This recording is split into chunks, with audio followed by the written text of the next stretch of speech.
Listo, perfecto. Entonces aquí ya tenemos, y por otro lado, entonces tendríamos la condición también, a partir de la condición número uno, en su formulación trigonométrica, habíamos utilizado la condición de normalización para justamente resolver cuál era el valor del coeficiente A mayúscula, ¿sí? Que ya de manera pues muy explícita era justamente esto, raíz de 2 sobre R por el seno de K, que era nuestra constante que involucraba justamente los valores de energía, la constante de Planck y la masa, por el radio en el cual nos encontramos, ¿no? Y lo que vamos a hacer a continuación era utilizar la condición de frontera o condición de continuidad para pues también ver otras de las características importantes en esta solución. ¿Listo? Entonces para ello recordemos que la solución o condición de frontera la planteamos justamente en los límites particularmente que estamos analizando.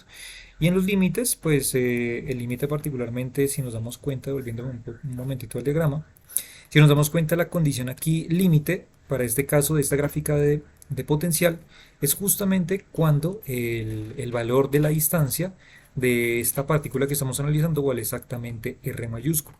¿Sí? O sea, exactamente en este límite, fíjense que se cruzan la región uno y la región 2.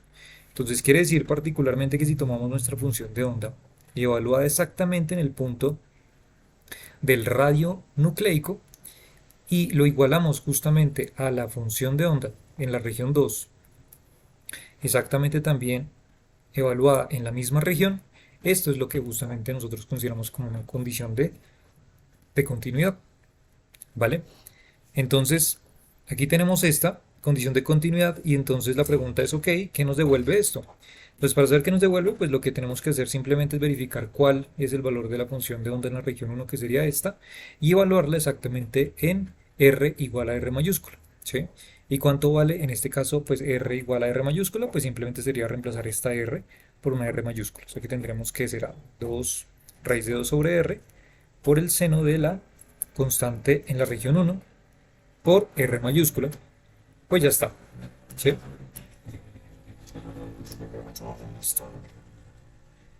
Perdón por ese ruido. Y luego seguimos entonces con la condición de la función de onda en la región 2. Y recordemos que la función de onda en la región 2 nos había dado esta solución, particularmente con el valor del coeficiente d por e a la menos i k2r. ¿Listo? Entonces, pues lo que hacemos es colocar esto allí, esta información allí. Tendríamos d por Euler a la menos i k en la región 2 por R en este caso mayúscula. ¿Listo? Ya tendríamos la primera condición. Y cuando utilizamos estas condiciones, pues también lo que podemos nosotros denotar son las condiciones de sus derivadas, ¿no? Entonces vamos a tomar también las condiciones de las derivadas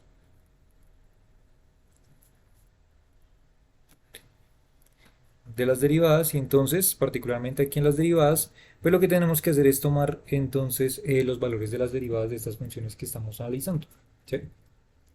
Entonces, si tomamos los valores de las funciones que estamos analizando en este caso, ¿qué tendríamos? Entonces, tendríamos aquí las derivadas. Ay, ¿qué pasó? Ya.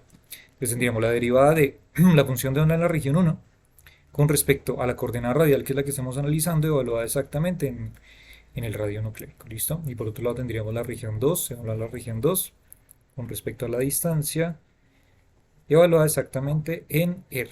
¿Listo? Y ya está, ¿vale? Y entonces esto a qué nos haría referencia. Pues si aplicamos la derivada particularmente de este elemento que está acá, pues lo que tendríamos simplemente sería que saldría particularmente esta constante k sub 1, ¿sí? Y pues la función seno se nos convertiría en una función coseno, ¿listo? O sea que lo que tendríamos sería 2 veces r. Esta constante queda completamente intacta. Aplicamos la derivada interna con respecto a la derivada externa y la derivada interna pues lo que nos devolvería sería este K1. ¿Sí? Y nos quedaría entonces coseno de K1R. ¿Listo? Y por otro lado aquí tendríamos también la derivada de este elemento. Entonces bajaría el menos i K2 también, ¿no? Menos i K2 por el coeficiente d por Euler a la menos i K2R. ¿Listo? Listo. Y entonces, pues ya particularmente, entonces lo que podemos hacer, por ejemplo, es, eh, podemos tomar esta última ecuación, que llevamos esta la ecuación 4 y esta la ecuación 3. Y podemos entonces dividir 4 en 3. Y si dividimos 4 en 3, ambas ecuaciones, 4 dividido 3, la ecuación 3, entonces lo que tendríamos sería particularmente entonces K1 por coseno de, perdón, K1 así, eso, coseno de K1R sobre seno de K1R. ¿Listo? Estaríamos haciendo así que sería coseno dividido seno. Y aquí si nos damos cuenta, los factores de raíz de 2 sobre R se nos cancelan. ¿Listo? Nos quedaría simplemente K1. ¿Listo? Y tendríamos esto igual a... Aquí entonces si nos damos cuenta las funciones, en este caso exponenciales se me anulan. El coeficiente de también nos quedaría simplemente menos I K2. ¿Listo? Entonces, pues particularmente aquí podríamos transformar esta división de coseno sobre seno como una cotangente. O sea que podríamos llegar a esta solución de K1 cotangente de K sub 1 por R igual a menos I K2. ¿Listo? Y ya llegaríamos aquí a una presunta pues, solución de justamente esos valores, ¿vale? Y entonces esta es una de las características a las cuales podríamos relacionar justamente entre las constantes y justamente el radio nucleico, por ejemplo. Si queremos encontrar, por ejemplo, el valor nucleico eh, del radio, en este caso nuclear, con respecto a las cantidades energéticas, pues fíjense que aquí simplemente bastaría con hacer un despeje y podríamos encontrar estos valores particulares, ¿vale? Ahora, si queremos encontrar, por ejemplo, los valores de energía, entonces vamos a encontrar entre otras características los valores de energía. Los valores de energía. Entonces, ¿cómo encontramos los valores de energía particularmente?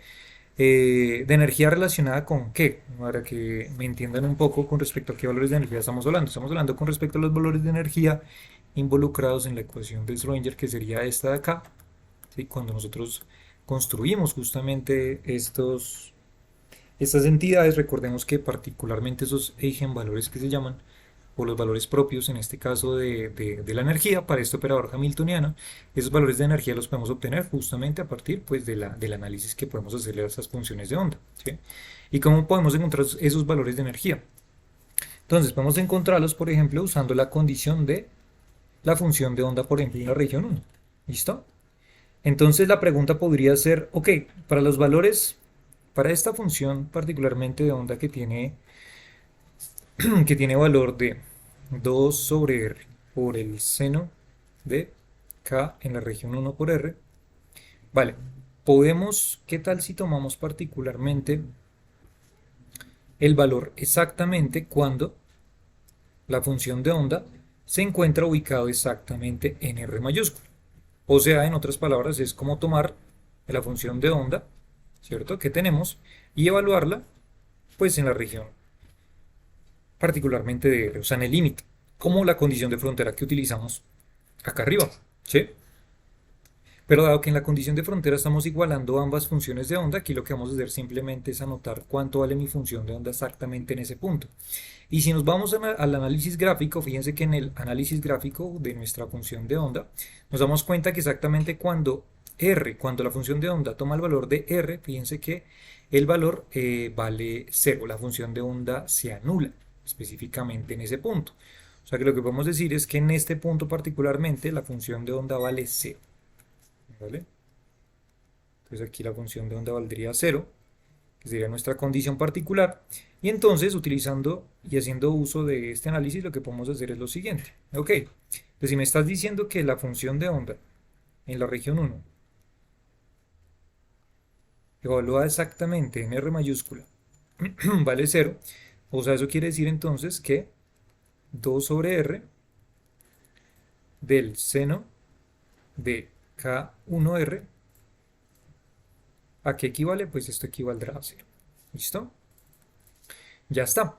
Ahora la pregunta interesante es, ok, si esta es la condición particularmente, la pregunta es entonces, ¿para qué valores particularmente esta función senoidal debe ser igual a 0?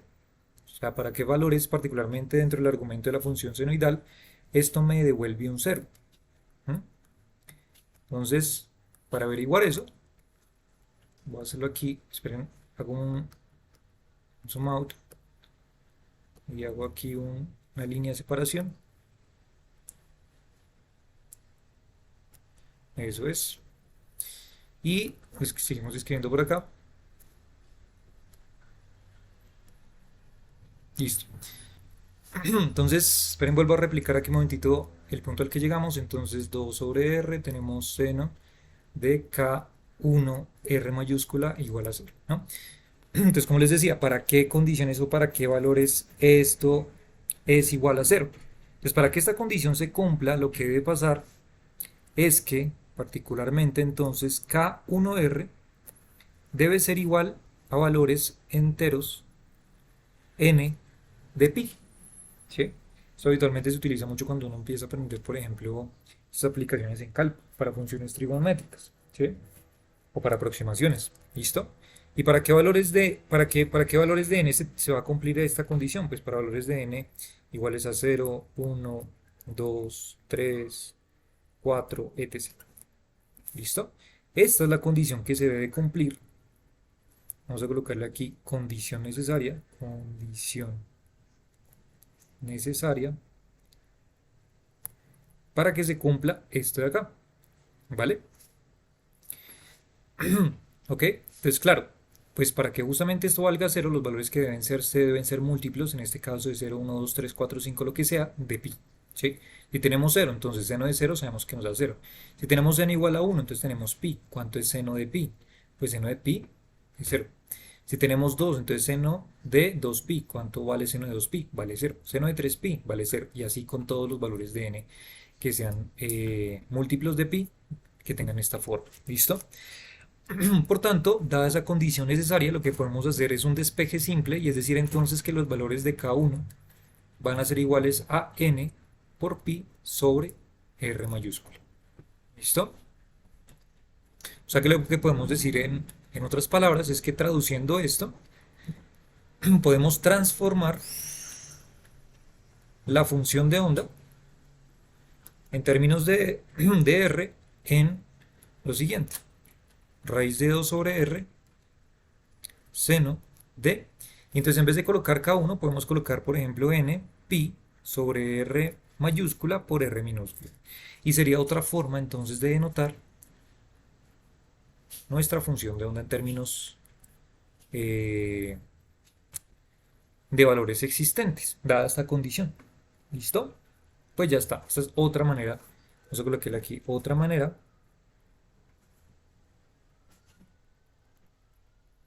de la función de onda. ¿Listo?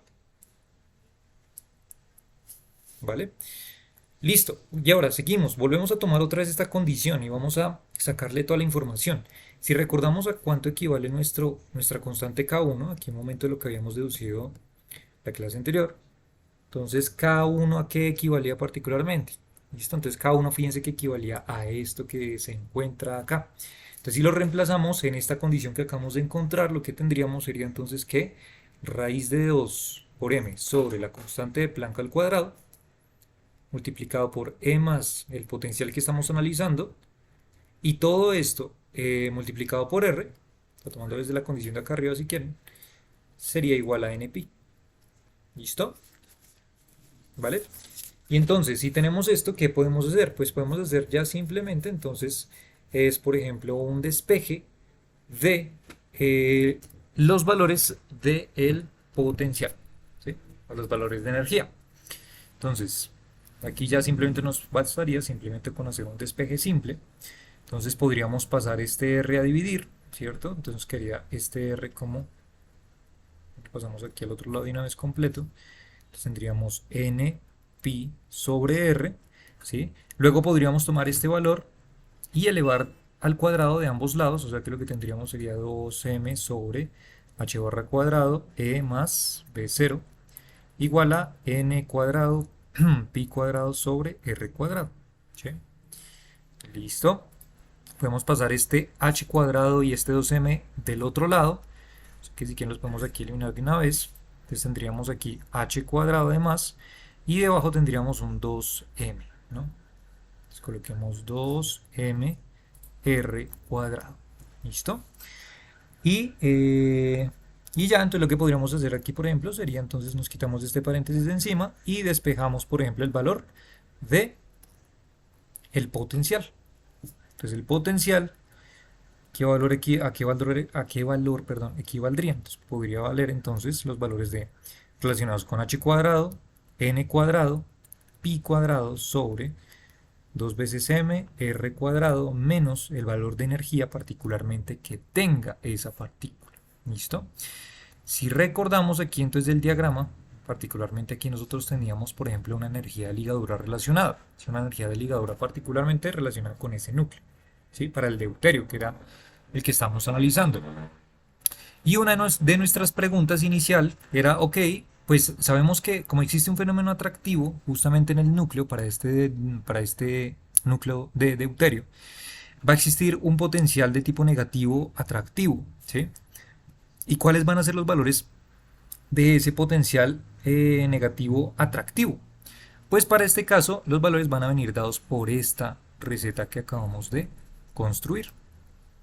¿Listo? ¿De qué dependerá? Pues evidentemente aquí si nos damos cuenta dependerá de la masa. Y vamos a ver un momentito algo con respecto a esta masa porque no va a ser simplemente la masa, en este caso para este núcleo, no va a ser simplemente la masa de una de las partículas, sino va a ser una masa reducida, ¿sí? Un promedio de esas dos masas. Va a depender del radio nucleico que estemos analizando, ¿sí? El resto son constantes y también va a depender de la energía que tenga justamente este sistema. ¿Listo? Entonces, ahora sí, dado que el deuterio, lo quiero aquí, dado que el deuterio contiene un protón y un neutrón, entonces lo que podemos hacer es encontrar, pues ya que es un sistema compacto de dos partículas, y aquí evidentemente lo que queremos encontrar es el potencial del deuterio, no el potencial de una de esas partículas, sino el potencial del deuterio. Y como el deuterio contiene ambas partículas, lo que tenemos que relacionar entonces en vez de la masa va a ser una masa reducida, que usualmente se nota con la letra griega mu, y que si recordamos la formulación de la masa reducida es simplemente la multiplicación de sus masas, en este caso la masa del protón por la masa del neutrón y dividido entre la suma de ambos, o sea la masa del protón más la masa del neutrón. ¿Listo? Y aquí tendríamos entonces nuestra receta relacionada con la masa reducida de este núcleo de deuterio, ¿sí? Pero claro, entonces aquí podemos nosotros simplificar esto aún más porque lo que podemos decir evidentemente, y de hecho de lo que hablamos desde un inicio, es que la masa del protón es aproximadamente similar a la masa del neutrón. Y como son aproximadamente igual particularmente, podemos entonces utilizar y valernos de esto para transformar entonces esta masa reducida en, podemos verlo digamos en masa del protón. Entonces quedaría como masa del protón por masa del protón, quedaría masa del protón cuadrado sobre la masa del protón más la masa del protón, o sea, dos veces la masa del protón, ¿sí? ¿Y cuánto nos da masa del protón al cuadrado sobre 2m del protón?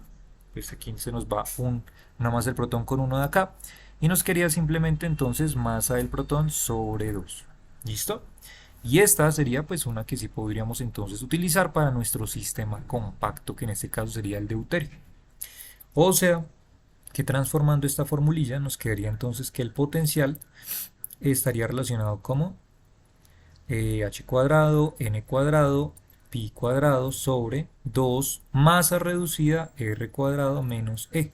Si lo reemplazamos particularmente por ese valor, tendríamos entonces que el potencial va a ser igual a h cuadrado, n cuadrado, pi cuadrado sobre 2 masa reducida, que valdría masa del protón sobre 2, ¿verdad? Y por último por r al cuadrado menos e. ¿Listo? Fíjense que aquí este cuadrado se nos va con este cuadrado, perdón, este 2 se nos va con este 2. Y finalmente lo que llegamos entonces es que v0 va a ser igual a h cuadrado, n cuadrado, pi cuadrado sobre la masa del protón por el radio nucleico menos e. ¿Vale? Y entonces aquí ya tendríamos nuestro valor. ¿Listo? Ahora, ¿qué pasaría, por ejemplo, si se reemplazan los valores? Si se reemplazan los valores, por ejemplo, valor más bajo. Valor más bajo, pues obviamente sin tener en cuenta el valor de n igual a cero, ¿sí? Sino el valor de n igual a uno. ¿Cuánto valdría con el valor de n igual a uno? Entonces, si reemplazamos con el valor de n igual a uno y tenemos en cuenta todas estas constantes que ya tenemos, de hecho, relacionadas, fíjense que ya tenemos el valor de la energía de ligadura, valor de la energía en este caso que valdría menos 2,225 megaelectronvoltios. También tenemos el valor del radio nucleico. Listo, el valor del radio nucleico recordemos que sería este. ¿M? De hecho, aquí parece en minúscula, pues para no confundirlo, si quieren lo podemos colocar en mayúscula. ¿Listo? Para que tengamos la diferencia entre el radio nucleico en este caso y la coordenada radial, ¿vale? Entonces el radio nucleico valdría 2,1 femtómetros. La energía en este caso ligadora sería menos 2,225. ¿Listo? Y si introducimos esos datos para el primer valor base, entonces lo que vamos a encontrar es que nuestro potencial va a ser del valor aproximadamente de 36 megaelectronvoltios. ¿Listo? Si quieren aquí coloquemos usando R y E. ¿Vale? Perfecto. El cual tendría entonces en la gráfica un valor de 36 megaelectronvoltios de pozo de potencial del núcleo que mantiene al protón y al neutrón confinados. Entonces este valor particularmente de energía, este que acabamos de calcular, es el valor energético que mantiene al núcleo, en este caso de deuterio, es el valor, vamos a colocar, es el valor de energía que mantiene al deuterio confinado. ¿Listo? Obviamente, a medida que se estudian núcleos más complejos cada vez, pues su fuerza nuclear será más fuerte, ¿no? Para mantenerlos unidos. Y fíjense que particularmente este caso es de deuterio, o sea, lo que estamos teniendo simplemente es, en este momento, un núcleo, perdón, un nucleón llamado un neutrón y un nucleón llamado protón, no más. ¿Sí? Es un isótopo del hidrógeno. Y solamente para este isótopo del hidrógeno, fíjense que la cantidad pues, de energía pues, es aún así bastante. ¿Mm? Entonces, claro, si lo comparamos particularmente con núcleos mucho más pesados, pues evidentemente ese valor de energía va a incrementarse mucho, mucho más, ¿no? Entonces, fíjense que todo este análisis que acabamos de hacer realmente era para buscar una respuesta acerca de cuál es ese valor de potencial energético en el cual se mantienen, en este caso, el deuterio contenido, ¿sí? Y también, pues fíjense que toda la información que hemos venido construyendo nos ha servido para hacer un modelo, de hecho, bastante eficiente, solamente utilizando mecánica cuántica para escribir, por ejemplo, el deuterio, ¿sí? Entonces, utilizando toda la información de lo que encontramos nosotros la sesión anterior para la energía de enlace, que la calculamos por medio de esto, y que para el deuterio lo calculamos si era menos 2,225 megaelectronvoltios, por medio del radio nuclear, que también teníamos una estructura para ella aproximada para núcleos ligeros, y utilizando pura cuántica, pues ya sabemos entonces cuál debería ser aproximadamente este valor de energía, ¿no? ¿Listo? Ok. Entonces, ahora podemos ya para terminar con este tema y ya darle cierre, entonces vamos a analizar ya particularmente a revisar las probabilidades justamente de encontrar a estos nucleones en ciertas distancias particulares. ¿Listo? Entonces, una vez ya tenemos este valor, se puede usar todos los datos, por ejemplo, en K1, en la constante K1, ¿listo? Y obtener entonces cuál debería ser el valor de K1. Recordemos entonces que K1, según lo que tenemos acá, K1 equivale a esto que está acá, ¿sí? Entonces K1 equivaldría a raíz de 2m sobre h cuadrado. Y esto, factor de E más V0. ¿Listo? Entonces introducimos los valores tanto del potencial que tenemos acá, este que acabamos de encontrar, más la energía de ligadura, más la masa en este caso reducida. Entonces a lo que podemos llegar particularmente es, si hacemos el cálculo, es a que la constante K1 va a ser de aproximadamente, coloquémoslo aquí, aproximadamente 0,9 femtómetros a la menos 1. O sea, tiene unidades de distancia. Esto para que lo tengan en cuenta.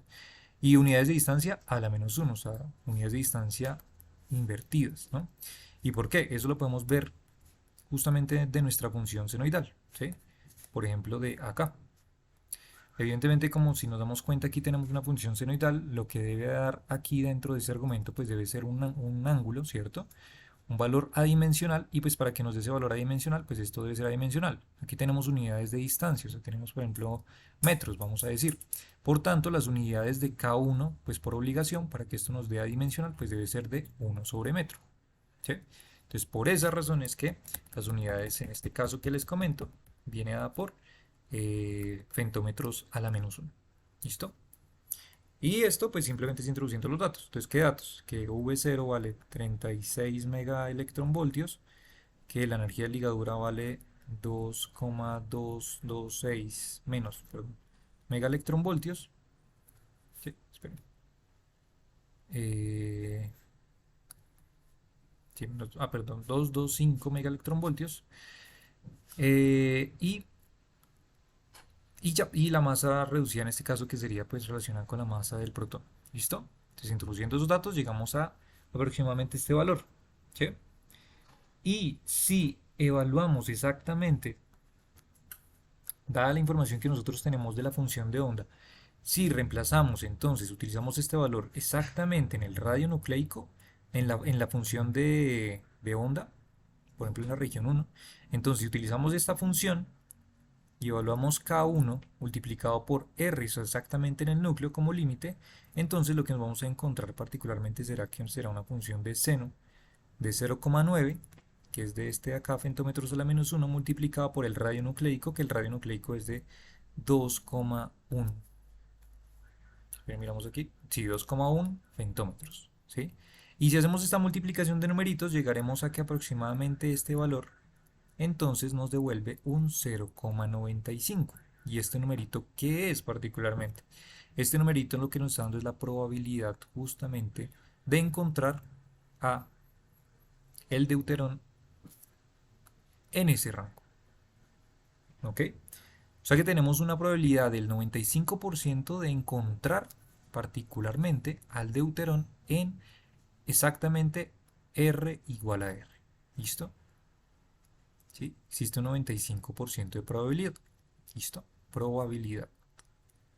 Probabilidad, en este caso, 95%. Listo, revisemos las otras probabilidades. Entonces,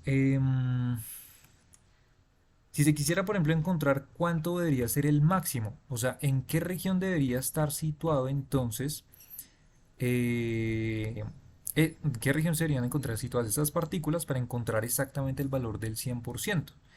¿Y cómo encontramos eso? Pues es sencillo, porque nosotros sabemos particularmente la función senoidal, ¿cierto?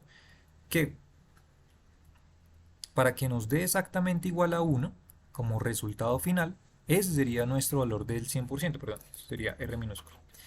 ¿Sí?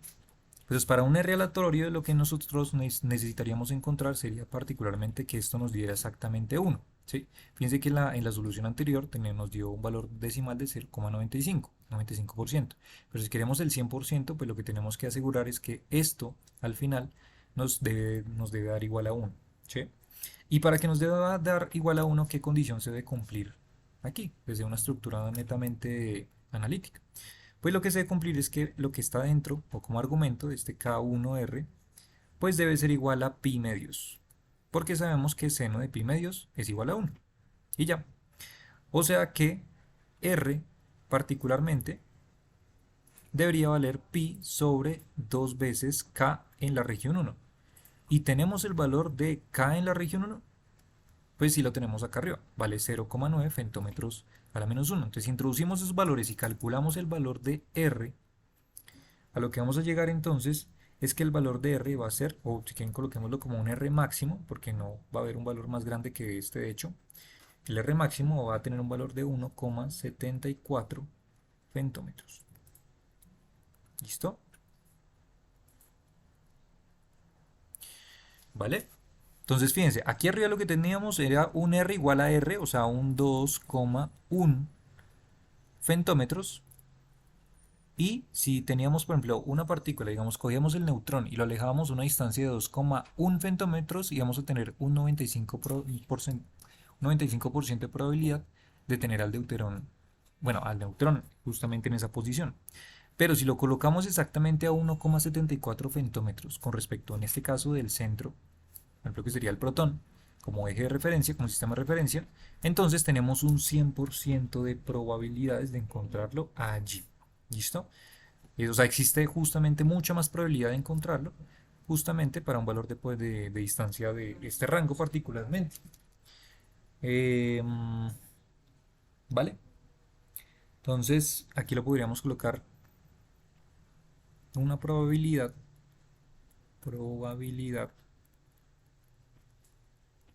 del 100%. Listo.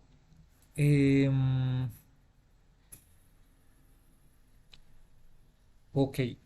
Ahora, por ejemplo, y ya para terminar, entonces podemos averiguar información. ¿Qué pasaría si entonces, por ejemplo, ya nos excedemos del radio nucleico? ¿Qué tan probable es, por ejemplo, que tengamos entonces el protón por aquí?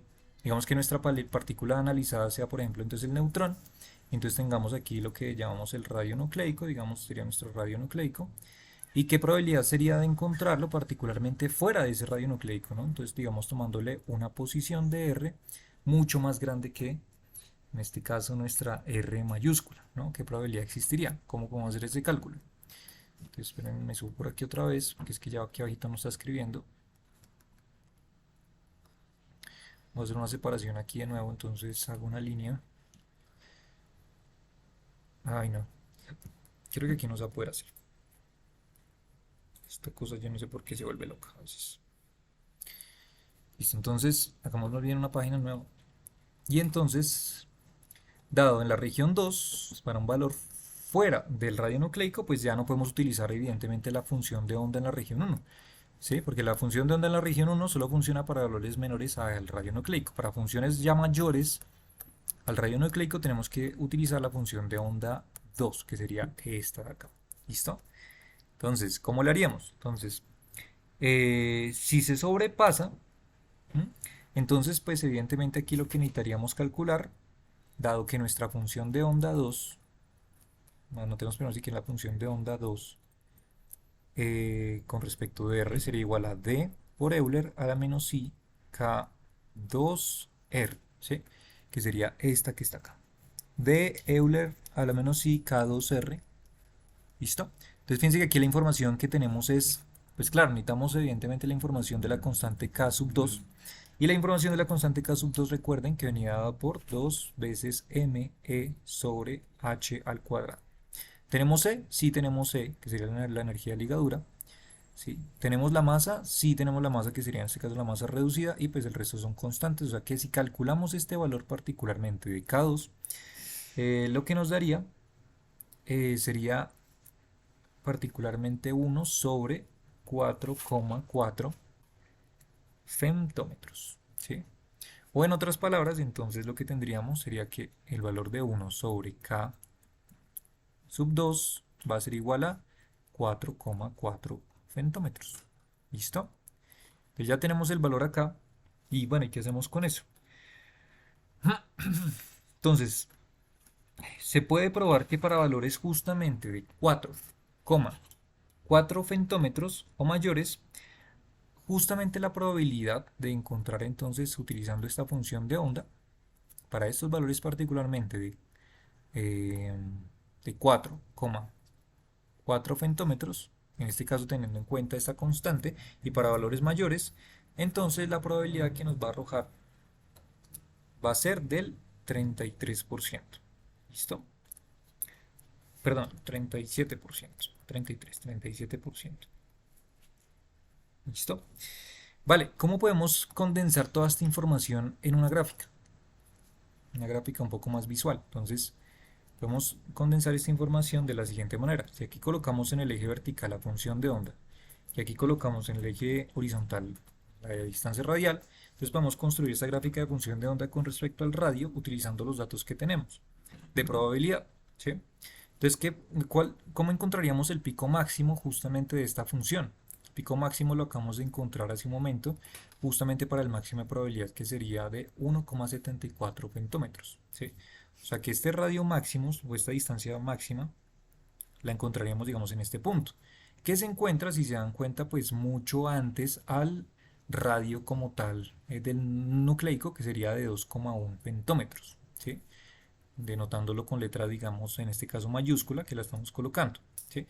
O sea, aquí tendríamos 2,1 femtómetros acá, 2,1 femtómetros.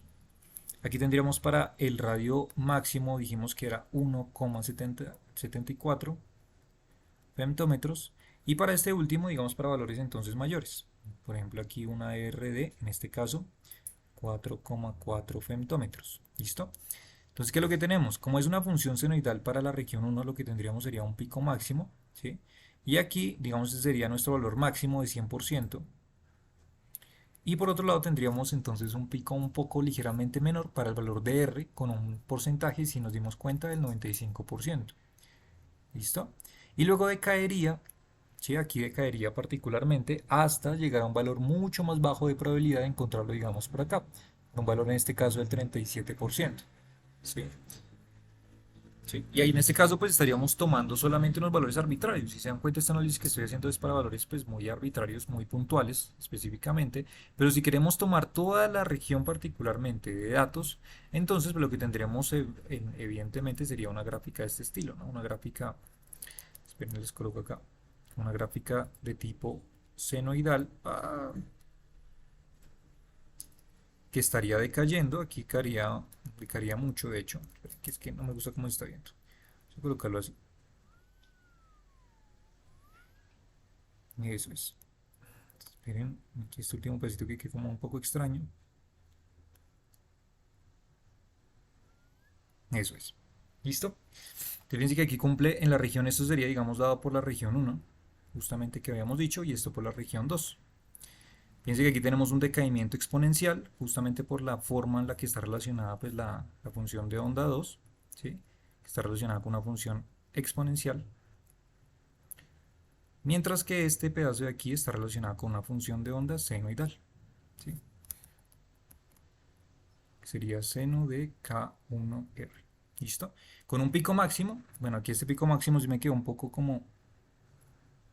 Este tendría que ser el pico máximo, no puede subir más, de hecho, como por aquí, digamos, sería el valor máximo, ¿no? Coloquémoslo aquí grande para que no tengamos ahí complicaciones ahí visuales. Entonces sería como el pico máximo, este valor del 95%, y aquí tendríamos el otro valor. ¿Listo? Pico máximo, 100%, 95%, tanto. ¿Listo? Entonces, ¿qué probabilidades hay de encontrar una de esas partículas en esta región? Pues muchas. ¿Y qué probabilidades hay de encontrarla afuera? Pues pocas.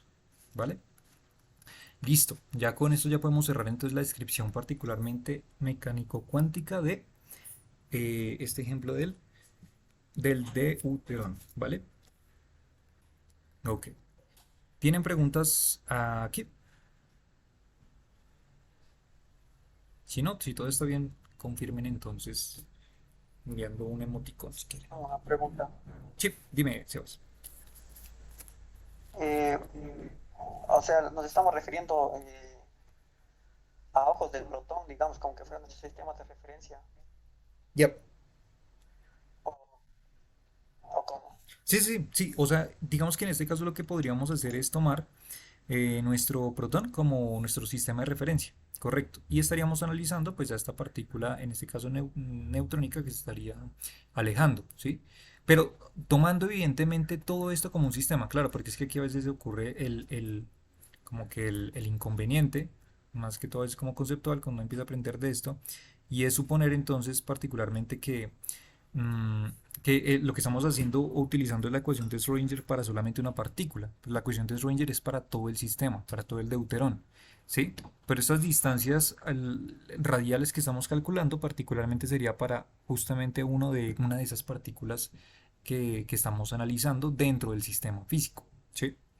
Entonces, fíjense que aquí nosotros tenemos los valores de energía de ligadura para el sistema físico. Tenemos los valores del potencial para el sistema físico, o sea, para el protón y el neutrón juntos. ¿Sí? ¿Vale? Tenemos en este caso la masa reducida para el sistema junto. ¿Sí? Todos los valores son en este caso globales. ¿Sí? pero digamos particularmente analizando las distancias que estamos teniendo en cuenta, pues son locales para una partícula que estamos analizando dentro de este sistema, ¿sí? Dentro del sistema compacto. ¿Sí me entiendes? O sea, la ecuación del Schrödinger que usamos es para todo el sistema, ¿no es cierto? Correcto, para todo el sistema, o sea, para el deuterón en sí. Ujú.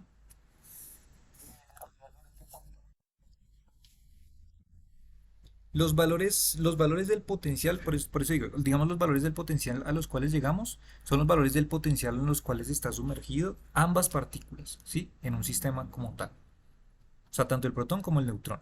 ¿Sí me va a entender? O sea, ahora te lo hago si quieres aquí en un dibujito aparte. Entonces, mira. O sea, aquí lo que tenemos es el protón. Digamos, vamos a tomar el protón. Pero así como el protón lo podemos tomar, también podemos tomar el neutrón, ¿vale? Quiero dejar eso claro. O sea, no es como que el protón sea sí o sí nuestro sistema de referencia por excelencia, sino que también podemos tomarlo al revés. Y también está bien, ¿listo? Entonces, claro, ¿qué es lo que estamos tomando? Estamos tomando el protón, el neutrón. Estamos dejando al protón por un momento fijo, ¿sí? ¿Listo? Y estamos tomando entonces a partir del radio nucleico que calculamos aproximadamente, ¿sí? En este caso nuestro R mayúscula, estamos tomando toda la información que podemos, o sea, estamos aplicando literalmente la ecuación de Schrödinger, coloquémosle aquí más bien así, la ecuación de Schrödinger a todo el sistema, o sea, todo el deuterón, ¿sí? Y aplicando a todo el sistema justamente estamos encontrando los valores del potencial, o sea, la fuerza nuclear fuerte en este caso, qué valores de energía está sumergido el deuterón para que se mantenga unido. ¿Sí? Calculamos los valores de energía de ligadura, calculamos los valores de la masa reducida de todo el sistema en conjunto. ¿Sí? Particularmente cuando estamos tomando los valores radiales, digamos que eso sería como un marco global, global. Pero cuando estamos encontrando los valores particulares del radio, lo que estamos haciendo es tomar justamente una de estas partículas dentro de todo el sistema y estamos jugueteando con esa partícula. O sea, qué distancias estamos seleccionando.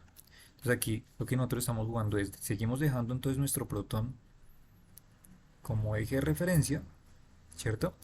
Y estamos tomando la otra partícula y alejándola. Y ver qué pasa con esos niveles. ¿Sí? Aún así teniendo en cuenta ya nuestro radio nuclear, pero manteniendo evidentemente pues todas las condiciones ya globales que nosotros teníamos, que serían estas. ¿Sí se entiende más o menos?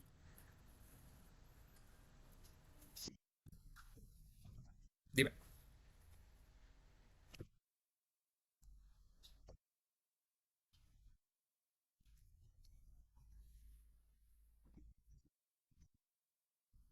Sí, correcto.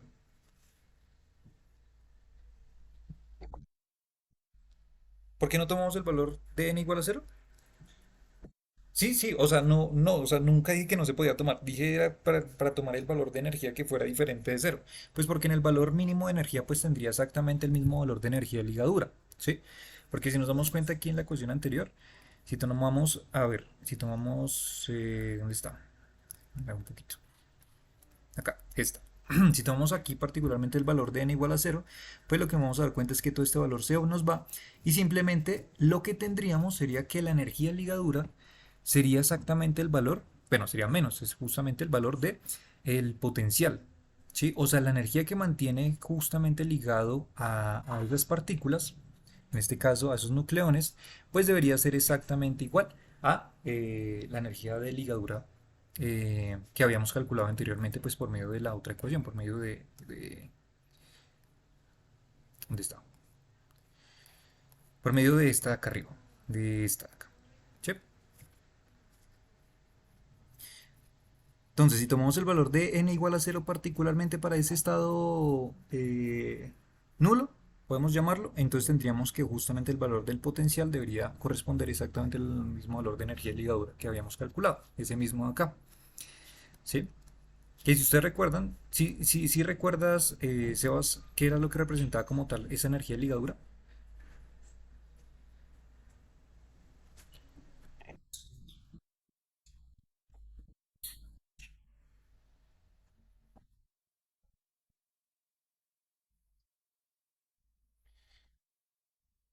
Sí, sí. Digamos que aquí lo que hemos dicho nosotros como dentro de la definición de energía de enlace o ligadura, hemos dicho que una frase que hemos inaugurado, que la masa total del núcleo siempre es menor que la suma de las masas de sus nucleones individuales, ¿no?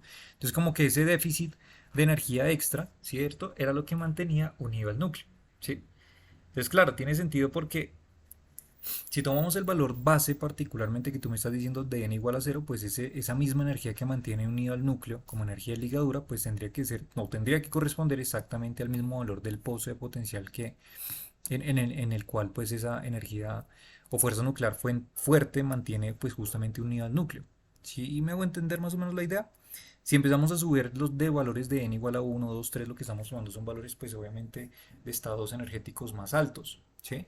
Pero el valor de energía mínima que debe tener efectivamente pues para mantener al deuterón unido pues sí o sí tiene que ser la energía ligadura, pues porque si no, ¿qué mantendría unido al núcleo? ¿Sí? Sería muy extraño, por ejemplo, que dentro de nuestra deducción, por ejemplo, hubiera pasado que, por ejemplo, digamos, un ejemplo nomás, por ejemplo, que nuestra energía hubiera terminado acá, o sea, esto no existe, y entonces, si n es igual a cero, por ejemplo, entonces el potencial es igual a cero. Eso no tendría sentido, porque entonces, ¿qué mantiene unido al núcleo? ¿No? ¿Cuál es la fuerza nuclear fuerte? ¿Qué energía existe para que esos núcleos se mantengan unidos? ¿Sí? Pero fíjate que tiene mucho sentido que nuestra solución al fin nos haya dado eso, con esos valores, y que si reemplazamos n igual a cero, pues aún así debe existir un valor de potencial mínimo de energía, que en este caso sería la energía de ligadura, para que mantenga unido al núcleo. ¿Sí se entiende, Sebas? Eso. Entonces, eso es. ¿Sí? Ya para valores pues, más altos, en este caso de estos enteros, pues va a corresponder valores de energía también correspondientes pues, al n que seleccionemos, ¿no? Eso es. Listo, listo, listo. Bien, bien, gracias, Sebas, por tu pregunta. Eh, Vamos a hablar esto un poquito acá. Esperen, movemos esto para acá, que nos quede más espacio para escribir. Seleccionemos de una vez si quieren una línea por aquí para separar. ¿Qué? ¿Qué iba a hacer yo? Ah, acá. Eso. Listo. Listo. Ahora está acá. Listo. Ya con eso entonces ya terminamos este análisis ahí poquito, un poquito largo, pero necesario para entender también con respecto a estos temas. ¿Listo? Bueno, ya por este lado podemos cerrar, entonces cerramos ya con broche este análisis cuántico y podemos seguir un poquito más con nuestro, con nuestros conceptos clave que tenemos que volver a retomar sobre física nuclear. ¿Listo? Entonces, vamos a continuación entonces a hablar. Uy, ¿qué sonó? ¿Qué fue eso? ¿Todo está bien? Ah, levantaste la mano, ¿fue eso? Sí. Ah,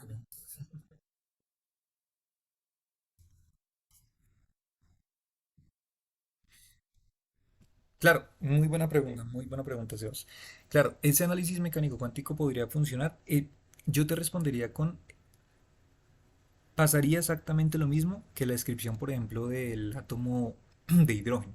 Tú sabes que cuando en mecánica cuántica se utiliza la descripción o queremos hacer la descripción del átomo de hidrógeno utilizando mecánica cuántica, primero es un proceso un poco largo y ya cuando uno llega a la solución es un éxito completo a pesar de que sea el átomo más simple, ¿no? Y a pesar de que es el átomo más simple, si te das cuenta, digamos, teniendo en cuenta las coordenadas radiales, angulares y demás, termina siendo bastante complejo, ¿sí? Claro, y entonces uno se pregunta, bueno, ¿y ese modelo funciona para núcleos, por ejemplo, que son más pesados? La respuesta es, claro que podría funcionar, pero se complejiza aún más, ¿sí?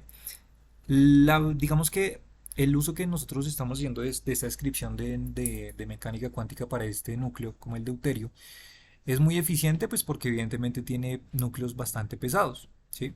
Y desde un inicio, pues habíamos dicho particularmente que estas reglas funcionan muy bien hasta cierto rango. Por ejemplo, espérenme, vuelvo un momento.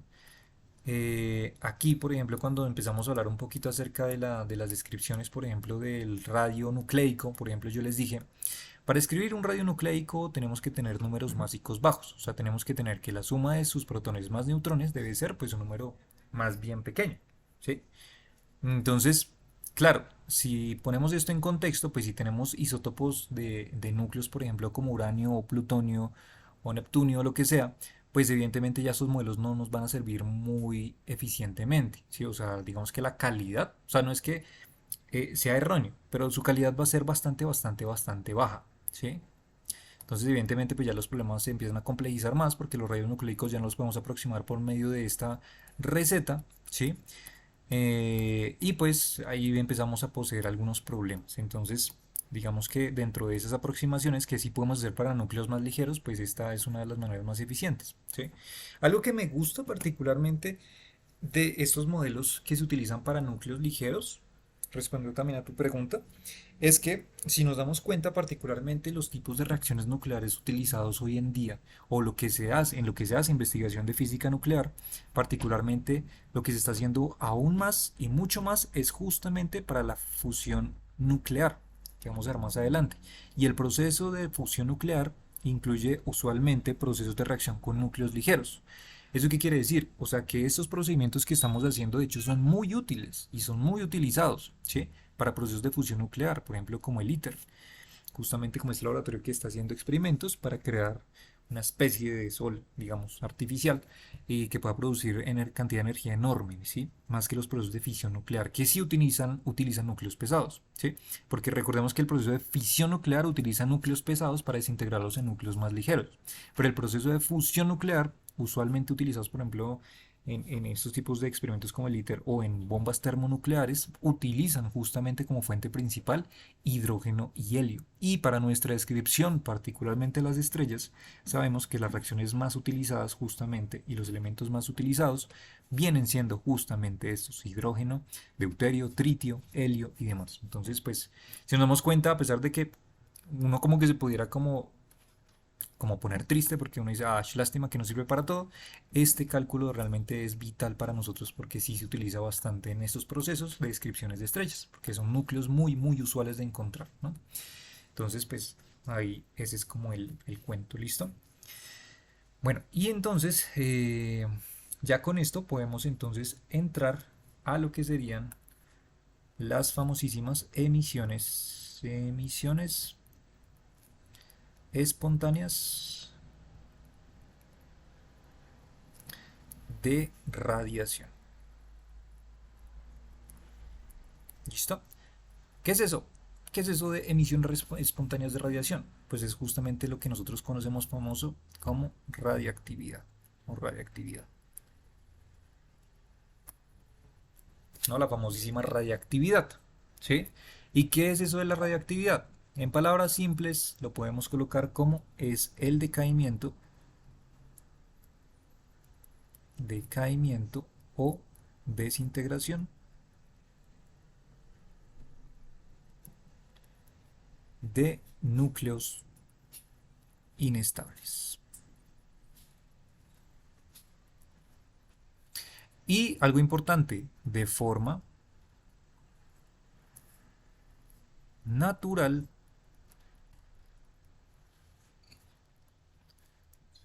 o de forma artificial. ¿Listo?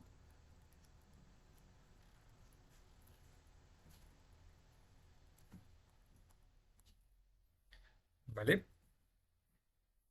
De forma natural, pues evidentemente que los produce pues la naturaleza, ¿cierto? Y de forma artificial, pues los que los producimos por medio de reacciones nucleares en laboratorios, digamos. ¿Listo? Y esta parte eso tiene un tema bastante interesante y vamos a ver, yo creo que ya para mañana, porque si ya se nos sacó el tiempo, entonces ya mañana veríamos los procesos o los tipos de radiación en lo que se comprende en física nuclear habitualmente, que son los procesos de decaimiento alfa, decaimiento beta, decaimiento gamma. Vamos a ver también los procesos de tiempos de vidas medias justamente en esos tipos de desintegraciones. Vemos también algunos ejemplos también relacionados un poquito con la aplicación que tiene que ver con dataciones, por ejemplo, de carbono utilizado. Y ya posteriormente a esto vemos procesos de decaimiento radioactivo de una manera un poco más ya teórica. ¿Listo? Vemos un poco más analizando también la energía liberada en procesos de decaimiento alfa, beta y gamma, cuánta energía se puede llegar a liberar. ¿Listo? Y empezamos ya a introducirnos entonces a justamente los valores cuantitativos de cuántos valores de energía se puede producir en estos procesos, que evidentemente van a ser bastante importantes en la descripción de la cantidad de energía que libera, por ejemplo, una estrella. ¿Listo? Entonces, ese sería el spoiler para el día de mañana, para que entonces estemos ahí pendientes, filosos, y Y pues nada, para que mañana sigamos entonces trabajando en esto, ¿listo? ¿Tienen preguntas, chicos? Los aplausos se escuchan y me parece muy chistoso. ¿Tienen preguntas o todo quedó claro? Ok, gracias, gracias. Listo, chicos. Entonces, vale, no siendo más, entonces nos veríamos.